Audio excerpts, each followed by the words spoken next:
जब से भारत श्री नरेंद्र मोदी जी के नेतृत्व में एक उभरती हुई सामरिक, आर्थिक और कूटनीतिक शक्ति बनकर उभरा है, तब से यह बहुत सहज रूप से देखा जाने लगा है, विशेषकर विगत 3 वर्षों से, जब से भारत को विकसित भारत बनाने का लक्ष्य रखा गया है, कि विदेश की बहुत सी ऐसी गतिविधियां हैं जो भारत की व्यवस्था के आर्थिक पक्ष, भारत की व्यवस्था के नैतिक पक्ष, सामाजिक पक्ष पर आक्रमण कर रही हैं।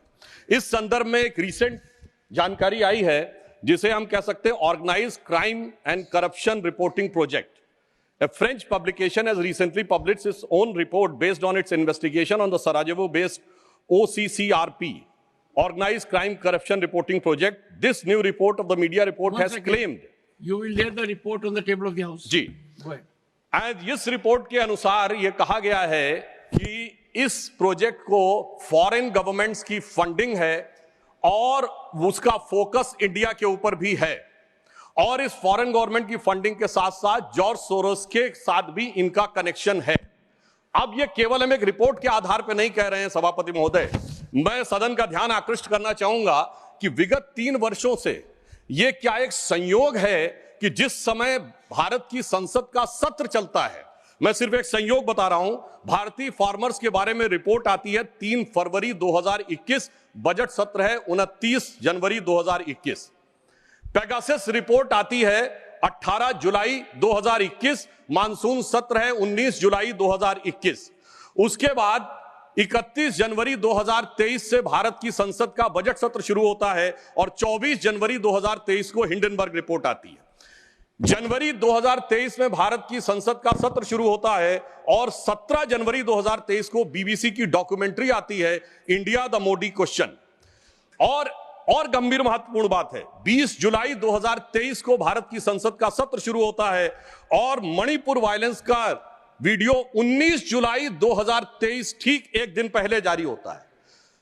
पूरे सीक्वेंस में अगर हम चलें तो महोदय मैं याद दिलाना चाहूंगा कि 10 मई 2024 को कोविड वैक्सीन के बारे में एक रिपोर्ट छपती है, जिस समय भारत का चुनाव प्रचार अपने पूर्ण उसके ऊपर था। फिर अभी वर्तमान सत्र हम बताना चाहते हैं कि मानसून सत्र 22 जुलाई से 9 अगस्त के बीच में शुरू होता है और 10 अगस्त को हिंडनबर्ग की रिपोर्ट आती है। वर्तमान सत्र 25 नवंबर से प्रारंभ होता है और 20 नवंबर को अमेरिकन कोर्ट के एक अटॉर्नी की रिपोर्ट आती है एक बिजनेस हाउस के संदर्भ में। मैं सिर्फ देश के सामने बात रखना चाहता हूं।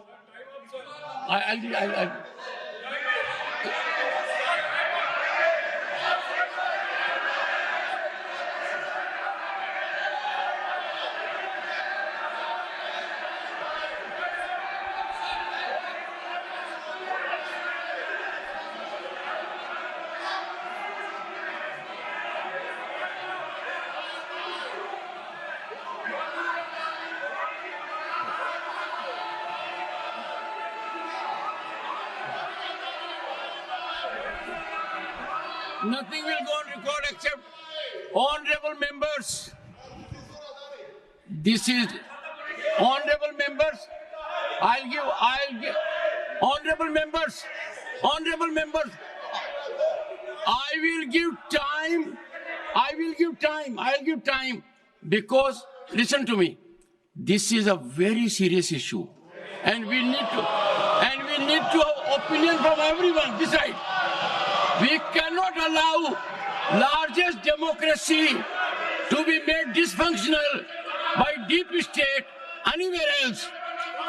This house should be united in neutralizing any trend, any initiative that is pernicious, dangerous to our sovereignty.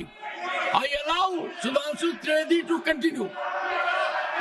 मैं सिर्फ ये बताना चाहता हूं कि विगत चुनाव भारत के राजनीतिक इतिहास के एकमात्र चुनाव थे जब विदेश में कोई रिपोर्ट नहीं, मैं विपक्ष से सदस्यों को कहना चाहता हूं, रिपोर्ट नहीं, भारत के इतिहास का एकमात्र चुनाव था जब विदेश की एक गवर्नमेंट ने, रशियन गवर्नमेंट ने ऑफिशियल स्टेटमेंट दिया कि भारत के चुनावों में विदेशी हस्तक्षेप हो रहा है। ऐसा भारत के इतिहास में कभी नहीं हुआ और इसके बाद दूसरी सरकार के द्वारा उसका खंडन किया गया। महोदय, मैं अपने विपक्ष के साथियों से पूछना चाहता हूं कि यह जान के हो रहा है या अनजाने में? अगर अनजाने में हो रहा है तो ईमानदारी से आइए और खुलकर चर्चा करिए। यदि जान के हो रहा है तो मैं अनुरोध करना चाहूंगा कि इसके ऊपर गहन जांच होनी चाहिए, क्योंकि निरंतर मैंने सभापति महोदय, मैंने कोई घटना कोट नहीं की है, मैंने केवल एक रिपोर्ट कोट नहीं की है, मैंने 3 वर्षों का सीक्वेंस दिया है और जो सदन में बैठा हुआ हर व्यक्ति इसके साथ अपने साथ बिल्कुल साफ साफ उसे देख सकता है। और मगर मैं यह भी कहना चाहता हूं सभापति महोदय कि जिन लोगों के दिल में यह ख्वाब है, यह बड़ी एक सहज स्वाभाविक सी बात है, जिन लोगों के दिल में यह ख्वाब है कि वो भारत को झुका लेंगे, तो मैं उनसे कहना चाहता हूं कि हम श्री नरेंद्र मोदी जी के नेतृत्व में जिस प्रकार से आगे बढ़ रहे हैं, ये मत सोचें कि विदेश से किसी चीज का आज प्रभाव पड़ने वाला। आज भारत अपने स्वाभिमान के साथ आगे बढ़ रहा है।